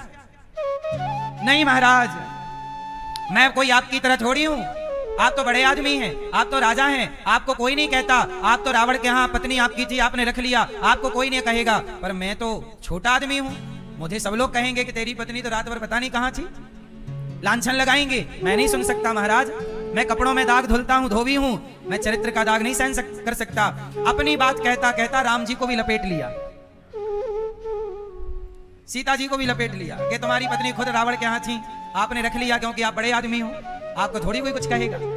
राम जी बोले देखो, कुछ लोगों का मुंह है तो कुछ भी बोल देते हैं, इसलिए कहता हूं कुछ भी ना बोला करिए। मैया टाइम हो गया, कहीं जाना नहीं? अब राम जी, अच्छा देखो, कैकई मां का वो रावण का पुतला बनाना और यहां पर धोबी का कहना, अब एक साथ ये सारा खेल चालू हो गया। अब आप ही बताइए कि राम एक राजा है, यदि राम सिर्फ पति होते तो किसी के कहने से ना भेजते, पर राम राजा है, तो राजा का धर्म बताइए, प्रजा की बात सुने राजा की परिवार की बात सुने? आप कैसा राजा चाहते हैं, प्रजा की बात सुनने वाला राजा या परिवार की बात सुनने वाला राजा? तो राम जी ने सुनी तो प्रजा की, फिर भी लोग आरोप राम पे लगा रहे हैं। फांसी दोनों तरफ से है। ममता मैया प्रजा परिवार की बात, परिवार के ना चक्कर में चली गई, भतीजे के चक्कर में मैया, ममता मैया परिवार के चक्कर में निपट गई। आप कहते हो कि राजा प्रजा की सुने, तो प्रजा की राम जी ने सुनी, तो आप लोग राम जी को भी उल्टा कहते हैं। आदमी करे तो करे क्या, परिवार की सुने तो फांसी, प्रजा की सुने तो फांसी, मतलब दोनों तरफ से दुनिया सुनाती। सीता मां को राम जी ने कहा कि ये लोगों ने आरोप लगा दिया। अच्छा, लोगों ने क्या कहा कि सीता जी अग्नि परीक्षा दे दें, हम मान जाएंगे कि पवित्र हैं। सीता जी चाहती तो तुरंत अग्नि परीक्षा दे देती, पर सीता जी ने अग्नि परीक्षा क्यों नहीं दी? अब सवाल ये खड़ा है, इसलिए नहीं दी कि सीता जी ने कहा कि मैं अग्नि परीक्षा देकर पवित्र तो हो जाऊंगी, पर मैं अब ऐसे समाज में रहना नहीं चाहती जिस समाज का मेरे ऊपर भरोसा ना हो। इसलिए कहा कि पहले बच्चे पेट में हैं, मैं अभी यदि चली जाती हूँ लीला करके तो आपके बच्चे भी चले जाएंगे, इसलिए मुझे तो वहां चली गई, संत जी के यहाँ बच्चों को जन्म दिया, संस्कार दिया, राम को सौंपा, और अब कहा कि हे पृथ्वी माँ, यदि मैं अग्नि की तरह पवित्र हूँ और गंगा की तरह शुद्ध हूँ तो आप मुझे अपनी गोद में स्थान दे दीजिए। कि पृथ्वी फट गई, सीता माँ समा गई, और आज धोबी का और संसार का मुंह बंद हो गया कि ये पवित्र हैं, हमने बेकार ही लांछन लगाया। तुरंत परीक्षा देती तो माँ भगवती ऐसे समाज में रहना नहीं चाहती। जहां आप पर भरोसा ना हो वहां रहना सही नहीं, वहीं रहना चाहिए जहां आप पर समाज को भरोसा। इसलिए सीता मैया आप चली गई, और ये कथा इसमें राम, अब जैसे लोग क्या कहते हैं, राम जी ने वनवास दे दिया। राम जी की जगह आप राम को समझ कहां पाओगे? समस्या तो यह है कि सांसारिक व्यक्ति राम को क्या समझेगा। तो बताओ आप लोग, सीता मां के वनवास में दोषी कौन है? जोर से। समाज दोषी है, वो लोग दोषी हैं जिन्होंने सीता मां पर उंगलियां, आप उन्हें तो नहीं कहते कि समाज दोषी है, आप क्या बोल देते हैं, राम ने क्यों भेज दिया। मतलब ले दे के राम दोषी हैं। दोष भी लोगों को भगवान का दिखता है, क्या वो समाज दोषी नहीं है जिसने बेवजह उंगली उठा दी? इसलिए मेरी मां, किसी को कुछ भी ना कहा करो। अच्छा, पद्म पुराण में एक 2 मिनट की और कथा मैं आपको सुना दूं, इससे जुड़ी हुई। पद्म पुराण में एक कथा है कि सीता मां का वनवास क्यों हुआ। सीता मां बहुत छोटी सी थी, तब एक घटना घटी माता सीता जी के साथ। और वो घटना ये थी कि माता सीता जी ने जंगल में एक दिन सहेलियों के साथ बगीचे पे गई। वहां एक तोती और तोता आए। तो तोती जो थी राम जी की कथा सुना रही थी तोती। तो सीता जी को अच्छी लगी कि राम जी का ब्याह सीता जी से होगा, जनकपुर के वो होंगी। तो सीता जी को लगा ये तो मेरी कहानी कह रही है। तो सीता जी गई चुपके से और तोती को पकड़ लिया। और जब तोती को पकड़ा तो पिंजरे में डाल दिया। तोती बोली, सीता मैं गर्भवती हूँ, मैं अपने तोते की पत्नी हूँ, मैं अपने पति से अपने घोंसले से दूर नहीं रह सकती, मुझे छोड़ दो, मैं तुम्हें रोज कथा सुनाया करूंगा। सीता जी बोली, नहीं, तुम उड़ जाओगी, तुम यहाँ जो खाओगी खिलाऊंगी, सोने के पिंजरे में रखूंगी, चलो कथा सुनाओ। तोती बेचारी तड़पने लग गई। आजाद है, बंधन स्वीकार नहीं है, बेचारी तड़पने लग गई। 2-4 दिनों में तोती भूखी प्यासी, खाई पी नहीं, मर गई। और जब तोती मरी तो तोती के तोते ने शाप दे दिया। तोती के तोते ने शाप दिया कि सीता, जैसे तुमने मेरी पत्नी को गर्भावस्था में मुझसे दूर किया, जाओ मैं तुम्हें शाप देता हूं कि जब तुम गर्भवती होगी तो तुम भी अपने पति से दूर हो जाओगी और कारण मैं बनूंगा। वही तोता अगले जन्म में धोबी बना, जिसके कहने से सीता मां का वनवास हुआ। ये कथा पद्म पुराण में लिखी। आप लोग भी पक्षी वक्षी पाल लेते हो पिंजरे में, आपका बड़ा शौक है पक्षी, है ना। कुछ लोग तो पक्षियों के पंख भी काट देते हैं। बहुत बड़ा पाप है ये। तुम्हारी पीढ़ी में किसी को ये पाप का दंड भोगना पड़ सकता है, तुम्हें ही भोगना पड़ेगा, ज्यादा तो उम्मीद यही है। किसी पक्षी को पिंजरे में नहीं रखना चाहिए, मेरा ऐसा अपना मानना है। रखना चाहिए, आपका क्या मानना है? पक्षी पालने का शौक है तो मैं एक उपाय बता सकता हूं। अपने घर के आसपास बहुत बढ़िया हरा भरा पेड़ लगा लीजिए। पेड़ लगा लीजिए, अपने आप वहां चिड़िया आना शुरू हो जाएगी। पेड़ पर चिड़िया घोंसला बनाएगी, पानी रख दिया करो, दाना डाल दिया करो, ढेर पक्षी आएंगे, देखते रहा करो। पिंजरे में डालने की क्या जरूरत है? इसलिए तो सीता मां वनवास एक तोते के कारण, तोती के कारण चली गई। तो किसी को दुख कोई नहीं देता, व्यक्ति अपने कर्मों का फल भोगता है। तो सीता माता को भी अपने ही कर्मों का दंड, को ना काहू को सुख दुख कर दाता। अब भगवान कृष्ण जब पहुंचे तो पूतना मौसी आई। हाँ, पूतना लोक बालग्नि राक्षसी रुधिरासना जिघांसया पहरये स्तनम दत्वापसद्गतिम। पूतना आई, भगवान ने पूतना को पूतना का दूध पिया, थोड़ा जहर लाई, जहर पिया और पूतना के प्राणों को पी गए। पूतना चिल्लाई, बालक छोड़ दो। भगवान बोले, मौसी जी हम जल्दी पकड़ते नहीं, और पकड़ लें तो फिर कभी। पूतना का भगवान ने उद्धार किया। अब भगवान थोड़ा बड़े भाई करवट बदले तो भगवान का शकटासुर आया। भगवान ने शकटासुर को मारा, तृणावर्त को मारा।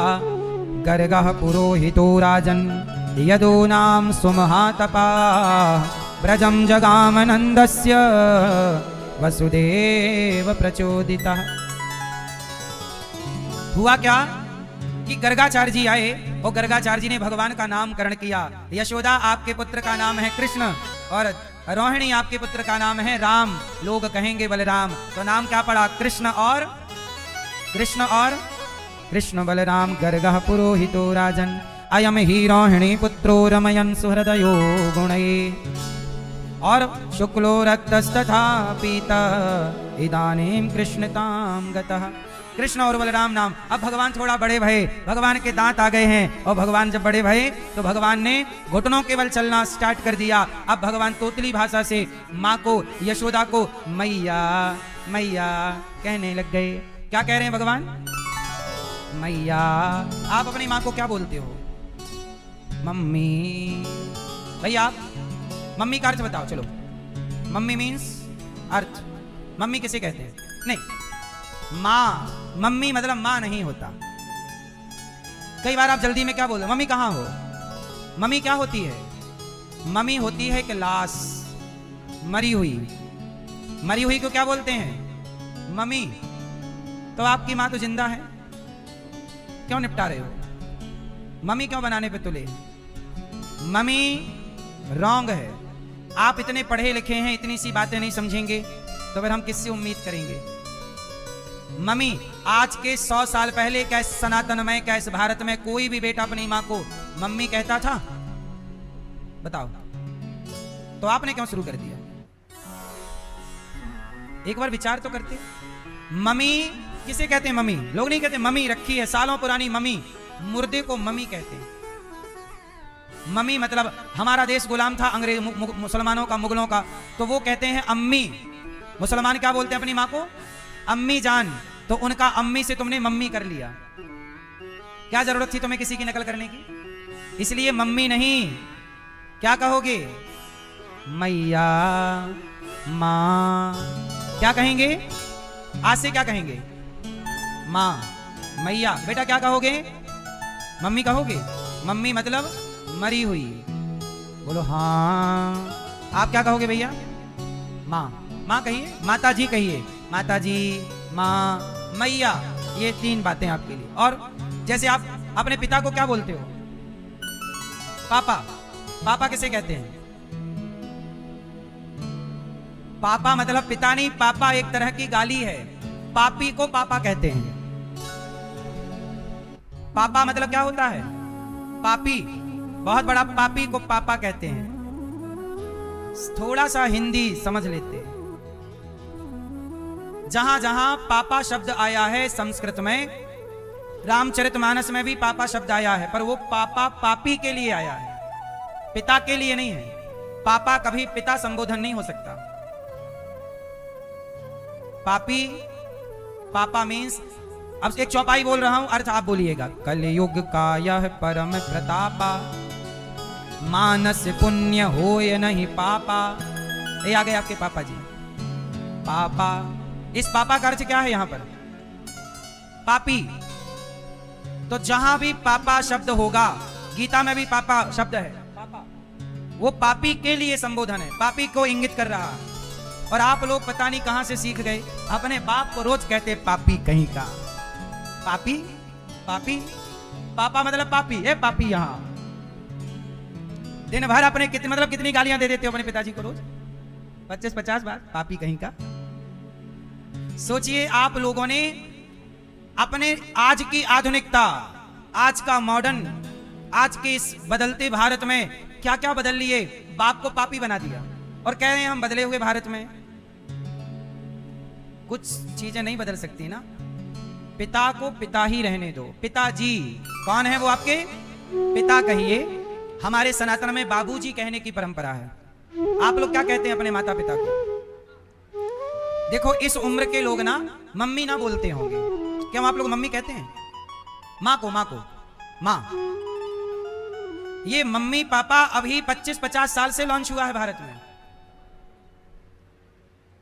सही? इसके पहले मम्मी पापा था ही नहीं। मैया बाबा था, माता पिता था, आई बाबा है।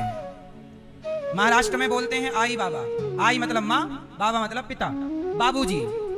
गांव के लोग बोलते हैं माँ को बाई। बाई क्या बोलते हैं? और आजकल बाई कामवाली को बोल रहे हैं और माँ को मरी हुई बोल रहे हैं। गजब की टेक्नोलॉजी है। हाँ?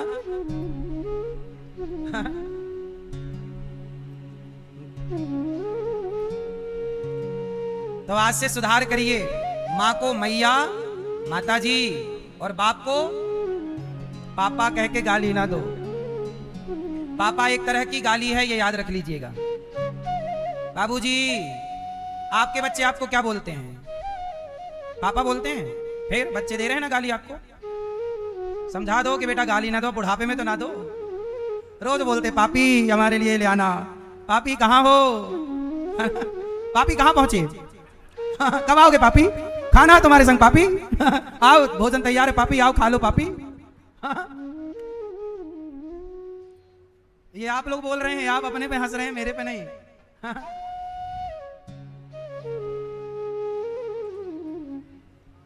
कितने लोग सुधार करेंगे? हाथ उठा के मुझे कंफर्म कराओ। और आने वाली पीढ़ी को भी पापा पापा ना कहवाया करो। गाली सुनना है तो फिर सिखाओ गाली बेटे को। पिताजी क्या कहोगे बेटा? पापा नहीं कहोगे ना? और अपने दोस्तों को भी बोलना कि पापा मतलब गाली होती है, पापी कहीं का। कौन सी गाली है? पापी। भगवान श्री कृष्ण बड़े हुए, नामकरण हुआ। अब गोपियां के संग भगवान की एक लीला चालू हुई। और जब लीला हुई तो क्या लीला थी? माखन चोरी। अच्छा बनेगा शरीर में, हड्डियां मजबूत होंगी, शरीर अच्छा विकसित हो जाएगा। और यदि पिज्जा बर्गर जैसे खोखली चीज खाओगे तो लड़कपन जवानी में ही शरीर बिगड़ जाएगा। जवानी बुढ़ापा आते आते तुम फुस हो जाओगे। 50-60 साल में आजकल लोग कितने साल में मर रहे हैं? 60-70 के अंदर मर जाते हैं। ये वो लोग हैं जो 70 साल पहले पैदा हुए थे। अब जो आज पैदा हो रहे हैं, क्या ये 70 पे जाएंगे? बड़ा कठिन है। पहले बुढ़ापा आता था 60 के बाद, अब बुढ़ापा आ जाता है 50 में। जबकि 50 कोई उम्र नहीं होती, 50 तो आधा है। 100 के आधे ये तो 50 है। 50 में बुढ़ापा नहीं होता, लेकिन आजकल आदमी 50 में बूढ़ा हो रहा है। बुढ़ापे की आयु पहले 60, पहले 70 के व्यक्ति को बूढ़ा कहा जाता। अरे बहुत बूढ़े हैं। आजकल 50-55 में आदमी आपको बूढ़ा कहने लग जाता है, क्योंकि आपका खान पान गलत है। मक्खन खा के भगवान ने कहा माखन खाओ।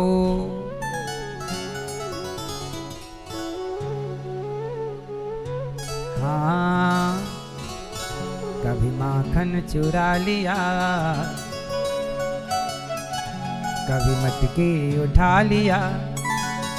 ओ कान्हा रे, कैसा गजब किया मेरे कान्हा, कैसा गजब किया। गजब की बांसुरी, गजब की लीला। आज भगवान ने माखन गोपियों के घर जाके, अच्छा जब गोपियों के घर जाके मक्खन का लौंदा खा रहे, एक सखी आ गई। आई तो सारे ग्वाला नीचे वाले भाग गए। ओ प्रभु, मटकी पे लटके रह गए। सखी बोली अब बोल, चल तेरी मैया से बताऊं। मैया के पास गई। मैया तो बड़ी बोल रही, मेरो लाला चोरी ना करे, तू ही सखी झूठ कहे। अब तेरी मैया को रंगे हाथ बताऊंगी, अभी बुलाती हूँ। कन्हैया बोले मैया को बाद में बुलाइए, नेक नीचे तो उतार, हाथ से छिटला जा रहा है, हाथ गिर जाऊंगा, दर्द हो रहा है, ये उंगली पतली पतली छोटी छोटी। अच्छा चल यहाँ पाँव रख। अब सखी ने अपना कंधा दिया, अब कंधा पे पाँव, हाथ से सखी ने पकड़ा, उतारा। क्या जरूरत थी माखन चोरी करने की? तेरे घर में माखन ना है? कन्हैया बोले मेरे घर में तो 9 लाख गैया, मेरे बाप के पास खूब मक्खन है, तो चोरी काय क्यों करे? कन्हैया बोले सखी चोरी के मक्खन के खाए हुए में स्वाद ही कछु आए, तो को का पतो। ईमानदारी के माखन में स्वाद ना है, चोरी के माखन में। चल तेरी मैया से बता। अरे सखी मत बताइयो, मैया बहुत मारेगी। अच्छा ना बताऊंगी, पर एक शर्त है, तू हमारे लिए जरा नाच करके बता। तो भगवान बोले फोकट में ना नाचेंगे, क्या देगी बोल? अरे मक्खन खा तो ली। अरे वो तो मेरी चोरी का, मेरी मेहनत का था, अब नाचूंगा तो तू क्या देगी ये बोल। अच्छा क्या चाहिए? छाछ पिला देना, मक्खन तो हो गई। हाँ हाँ नमक डाल के। जगत को नचाने वाले गोपियों के आगे नाच रहे हैं। और किसमें नाच रहे हैं? ताही अहीर की छोहरियां छछियां भरी छाछ पे नाच नचावे। ये भगवान मक्खन और छाछ के लिए नहीं, भक्तों के प्रेम के आगे नाच रहे हैं। प्रेम में इतनी ताकत है कि भगवान को भी नचा सकता है प्रेमी भक्त। उनमें उदाहरण है गोपियां, भगवान को नचा रही हैं। एक दिन भगवान कृष्ण को लेकर मैया गई, यमुना के तट पर नहाने लग गई। तो भगवान ने मिट्टी खाई, और जब मिट्टी खाई तो मैया, बलराम जी बोले मैया यादारी के ने माटी खाए ली।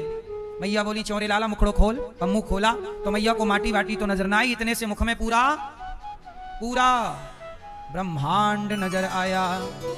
ब्रह्मांड निकाया निर्मित माया, राम राम प्रति वेद कहें। ब्रह्मांड भगवान के राम राम में एक एक ब्रह्मांड लटक रहे हैं। भगवान कैसे हैं? सर्वशक्तिमान। ऐसी करोड़ों पृथ्वी भगवान के शरीर पर लटक रही है। जैसे आप कहीं खेत में चले जाएं और खेत में यदि जुताई वगैरह चल रही है ट्रैक्टर से, तो धूल उड़ती है, तो वो धूल आपके शरीर में आके चिपक जाती है। तो जो रोम होते हैं ना, ये रोम के ऊपर धूल का एक कण धरा रहता है आपके शरीर में। ऐसे भगवान के रोम रोम में जैसे आपके शरीर में धूल का कण रख जाए, ऐसे भगवान के शरीर में ये पूरा संसार, पूरा ब्रह्मांड वो धूल के कण की तरह है भगवान के लिए। ब्रह्मांड निकाया निर्मित माया रोम रोम प्रति वेद कहें, वेद कहते हैं, ये हम नहीं कह रहे हैं, वेद का वचन है। एक दिन क्या हुआ, भगवान ने मुख देखा भगवान का ब्रह्मांड। मैया बोली मेरे छोरा भगवान है, हाथ जोड़वे लग गई। भगवान ने सब भुला दिया कि यदि मेरे मैया मोह को भगवान मानवे लग जाएगी, अब ये पूजा आरती करेगी, सब भूल गई मैया। लाला को लेके चली गई। और आज भगवान दही, आज यशोदा मैया दही मंथन कर रही। एक दागृहदासी सु यशोदानंद गेहनी कर्मांतर नियुक्ता सु निर्ममंथ स्वयं दधी। आज मैया दही मंथन कर रही। भगवान ने साड़ी पकड़ ली, मैया दूध पिला, दूध। मैया बोली ना दूध ना, तेरे लिए मक्खन निकाल रही हूं ताजा ताजा, मक्खन पिएगा ना? मुझको मक्खन ना चाहिए, दूध चाहिए। अच्छा ठीक है। भगवान ने मछानी पकड़ ली, मत चली हो, उंगली मरोड़ जाएगी। अच्छा ठीक है लाला, बिठाया और दूध पिलाने लग गई। अब राजा परीक्षित जी ने कहा प्रभु सुखदेव जी ये बताओ, ये यशोदा मैया ने कौन सा पुण्य किया है कि जगत के पालनहार, तो सबके भगवान, सबका पेट भरने वाले, आज उनका पेट मैया भर रही है अपना दूध पिला के? क्या पुण्य है जरा बताइए। ये मैया यशोदा ने कौन सा ऐसा पुण्य किया कि जगत के पालनहार बेटा बन गए? तब सुखदेव जी कहते हैं कि द्रोणो वसुनाम प्रवरो धरया सह भार्यया। ये यशोदा पिछले जन्म में धरा नाम की स्त्री है। यशोदा पिछले जन्म में कौन है? एक धरा नाम की स्त्री है। ये यशोदा के पूर्व जन्म की कथा है। धरा नाम की एक स्त्री है, जंगल जाती, लकड़ी लाती, सूखी लकड़ी गट्ठा बनाती, बाजार में जाती, लकड़ी बेचती, जो पैसा मिलता उस पैसे से साधु संतों की सेवा करती। रोटी दाल चावल जो बनता संतों को बुलाकर महाराज आओ प्रसाद पवाती, और बचा हुआ समय बस श्रीमन्नारायण श्रीमन्नारायण श्रीमन्नारायण, सेवा और भजन, श्रीमन्नारायण श्रीमन्नारायण श्रीमन्नारायण, भगवान नाम श्री विष्णु विष्णु विष्णु, श्री हरि श्री, हे श्याम सुंदर, हे प्रभु, हे श्रीमन्नारायण, नाम और सेवा। अगला दिन फिर लकड़ियां लेने जाए, बाजार में बेचे। रोज का यही था, लकड़ी बेचना, पैसा आना, पैसे से दाल चावल का सामान राशन लाना, जो बनता खिलाना, संतों की जूठन बच जाए तो खाना, और बचा हुआ समय भगवान का नाम। ये काम था किसका? धरा का, मतलब यशोदा का पूर्व जन्म। अब धरा जी करती करती एक ऐसे करती। अच्छा, धरा के पति भी थे, इनका नाम था द्रोण। ये दोनों पति पत्नी पिछले जन्म में भी नंद बाबा द्रोण थे और यशोदा धरा थी। दोनों ये पिछले जन्म में भी पति पत्नी हैं। अब ये इस जन्म में भी क्यों साथ में है, अभी आगे की कथा में आपको स्पष्ट होगा। तो दोनों ये सेवा, सेवा किसकी? संतों की। कोई भी द्वार पर आएगा। एक दिन क्या हुआ, भगवान आ गए परीक्षा लेने। प्रभु भी परीक्षा लेते रहते हैं, आपको फेल नहीं होना है, ना जाने किस रूप में नारायण मिल जाए। एक दिन क्या हुआ, भगवान आ गए, माता धरा ने संतों को भोजन बनाया, भोजन कराया, और भोजन करके संत चले गए। और जैसे ही संत गए तो माता ने भी खा लिया, द्रोण जी ने भी खा लिया, पति ने धरा के। दोनों पति पत्नी खाए, बर्तन बर्तन मांझ कर, और दोनों पति पत्नी भगवान से बहुत प्रेम करते थे। दोनों भगवान नाम श्रीमन्नारायण श्रीमन्नारायण जपने लगे। अब तभी द्वार पर फिर से भगवान आ गए, 10 साधु बनकर, मतलब 8-10 संत फिर आए। और जैसे ही आए, माता माता, अब माता तो जप कर रही थी, माता दौड़ी, हाँ हाँ, अरे कौन आया? देखे तो 10 साधु, 8-10 संतों की मंडली। आओ आओ आओ महाराज। अरे माता, हम जा रहे थे, हमें बड़ी भूख लगी, सुना कि तुम्हारे द्वार पर भोजन मिलता है, तो तुम्हारे द्वार चले आए। आज कुछ खाया नहीं सवेरे से, कहीं मिला नहीं। आप ऐसा करो कि क्या हमें थोड़ा सा भोजन मिल जाएगा? अच्छा, माता धरा के घर में अन्न का एक भी दाना नहीं था, क्योंकि रोज लकड़ी बेच के जो पैसा तो संतों को खिला पिला के विदा कर दिया। 8-10 संतों को खिला सकती थी, इतनी क्षमता थी, पर अब एक संत तो खा के चले गए, 10 संतों की टोली। अब ये दूसरी 10 संतों की टोली है, अब के लिए तो रोटी का एक अन्न का कण नहीं था। अब धरा माँ ने कैसे मना कर दे कि मेरे घर में नहीं? आओ आओ आओ। संतों को बुलाया, संतों को बिठाया, महाराज आप स्नान कर लो, कुआं था, स्नान करो, मैं आपका बंदोबस्त भोजन का करती हूँ। जबकि अन्न का घर में एक दाना। भगवान जब परीक्षा लेते हैं तो विषम परिस्थिति में ही परीक्षा होती है, तभी ना देखा जाएगा आपका धैर्य कितना है, आपका संतोष कितना है, आपका भरोसा कितना है। अब माता धरा तुरंत बाजार गई, जहां से रोज खरीदती थी आटा दाल चावल। भैया, हमारे द्वार पे संत आए हैं, कल हम जल्दी से तुम्हारा पैसा चुका देंगे, हमें थोड़ा उधार दे दो। से उसने व्यक्ति ने मना कर दिया, ना ना ना, हम कुछ ना देंगे, लाओ कुछ गिरवी रखो। नहीं नहीं, हमारे पास तो गिरवी है नहीं। एक व्यक्ति ने मना कर दिया, दूसरे भैया हमारे संत आ गए हैं, थोड़ा कुछ अन्य की व्यवस्था हम चुका देंगे आपका। सबने मना कर दिया। अब बड़ा संकट। एक दुकान में गई, बोले थोड़ा उधार दे दो, मैं आपका चुका दूंगी। आप थोड़ा आटा दे दो, थोड़ा चावल दे दो, दाल, इसमें काम हो जाएगा, हम आपका चुका देंगे। उसने कहा हम दे तो देंगे सब, पर बदले में तुम्हें कुछ देना पड़ेगा। माता धरा बोली मैं क्या दूं, मेरे पास तो कुछ नहीं है। वो आदमी नियत का खोटा था। माता धरा बहुत सुंदर थी और जवान थी। जवानी में ये घटना घटी। जवान थी, जवानी में भजन करती थी भगवान का, और एक व्यक्ति माता धरा को गलत नियत से देख रहा है। बोले यदि तुम अपने स्तन हमें दे दो तो हम तुम्हें बहुत सारा धन दे देंगे, कर लेना सेवा। माता धरा के पास अब टाइम ज्यादा नहीं था सोचने का भी, क्योंकि द्वार पे संत भूखे बैठे हुए। क्या बोल रहा सामने वाला, तुम अपने स्तन हमें दे दो, मतलब वो चरित्र मांग रहा है। माता धरा ने कहा कि ये मेरे स्तन चाहता है और मैं इससे थोड़ा पैसा उधार चाहती हूँ सेवा के लिए। मां को लगा कि एक छाती में जो चमड़ा है ये चमड़ा ही तो है, एक दिन चिता पे जल ही जाना है, पर मेरे द्वार से संत भूखे ना जाएं, यही मेरी सफलता है। हे प्रभु रक्षा कीजिए। माता ने कहा ठीक है, तुम्हें स्तन चाहिए, मैं तैयार हूं। हाँ हाँ लो, उसने पैसे रख दिए, ये रहा, तुम्हें जितने पैसे चाहिए ले लो, अपने स्तन दो। मां ने कहा ठीक है, स्तन ही चाहिए। हाँ। माता ने उसके भाव को समझा, पर उसे शब्दों में ऐसे उलझाया कि वो स्तन कह के रुक गया। माता ने कहा ठीक है। चाकू उठाई मां ने, और माता धरा ने अपने स्तनों को चाकू से काट डाला। तुझे मेरे स्तन ही तो चाहिए, काट करके ये ले स्तन दे दिया। अब वो आदमी तो अवाक रह गया। अब मां ने तो पैसे लिए, जितनी जरूरत थी उतना उठाया, बाजार से जो भी सामग्री राशन खरीदा, उसी हाल में छाती पे कपड़ा बांध लिया कि खून ना बहे, और ढक लिया कपड़े से, और संतों का भोजन बना और संतों को परोसा। संतों ने देखा कि भोजन परोसने वाली माता तो लहू से गीली है, रक्त से भीगी है। माता धरा ने कहा, संतों ने कहा माता ये आपके शरीर में रक्त कैसा? कहा कि महाराज आप बस भोजन कर लीजिए, फिर मैं बताऊंगी कि ये रक्त कैसे। पहले आपको भूख लगी है ना, खाओ ना। मां पहले तुम बताओ कि तुम्हारे ये रक्त कैसा, हम बाद में खाएंगे। तब कहा कि आप जब द्वार पर आए तब मेरे पास कुछ था नहीं, मैं तो रोज लकड़ी काट के और बेचती थी, पर आप तो बाद में आए, पहले संत खा के जा चुके थे, अब तो घर में कुछ था नहीं, तो मैं उधार मांगने गई तो एक व्यक्ति ने बड़ी कृपा की, कोई उधार नहीं दे रहा था, पर एक ने कहा कि तुम अपने स्तन दे दो तो हम तुम्हें दे देंगे। तो हमने अपने स्तन, हम सोचे क्या करेंगे इस छाती का, क्या करेंगे मांस के लोथरे का, तो हमने दे दिया काट करके। तुझे मांस प्रिय है, चमड़ी चाहिए, चमड़ी का मैं क्या करूंगी, तू ले जा। ले दे दिया, और आपको ये रोटी मिल गई, महाराज आप खाओ।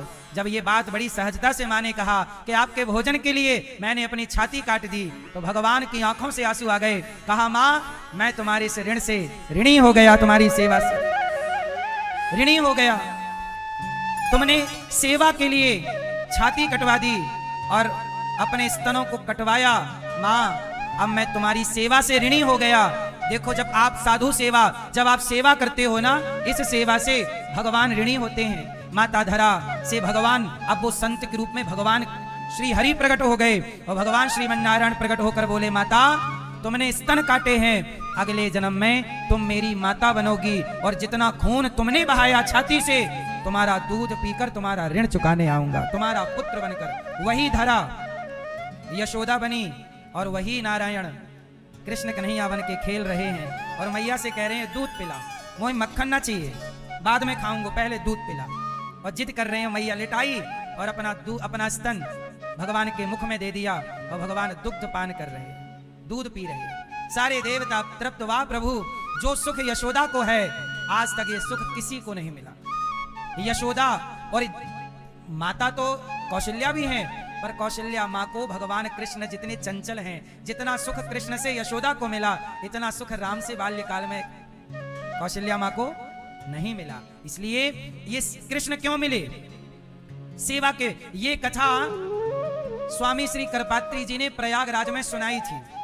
सुनिए, ये जो कथा मैंने आपको सुनाई यशोदा जी के पूर्व जन्म की, ये कथा स्वामी श्री करपात्री जी ने सुनाई थी प्रयागराज में। संयोग से वहां पर संत बैठे थे, तो जो संत प्रयागराज में स्वामी श्री करपात्री जी से ये कथा सुने, तो प्रयाग का कुंभ मेला पूरा होने की, ये बात आज से मतलब 25-30 साल पुरानी तो होगी, तो 25 साल 20-25 साल मान स्वामी श्री करपात्री जी ने सुनाई, और वो कथा सुन के संयोग से वह संत प्रयागराज से हमारे गांव की तरफ आए और हमारे गांव में कथा हुई। उस समय मैं छोटा बालक था, ये दास अनिरुद्ध। तो हमारे गांव में जब संत आए तो हमारे गांव में संतों ने बैठ करके गांव के लोगों को यही यशोदा के पूर्व जन्म की कथा सुनाई थी। तब मैं छोटा था, ये कथा तब मैंने संतों से सुनी, और मैंने जब पहली बार सुनी तब मुझे लगा कि सेवा करने से यदि यशोदा को भगवान मिल गए, सेवा करने से यदि यशोदा को भगवान मिल गए तो सेवा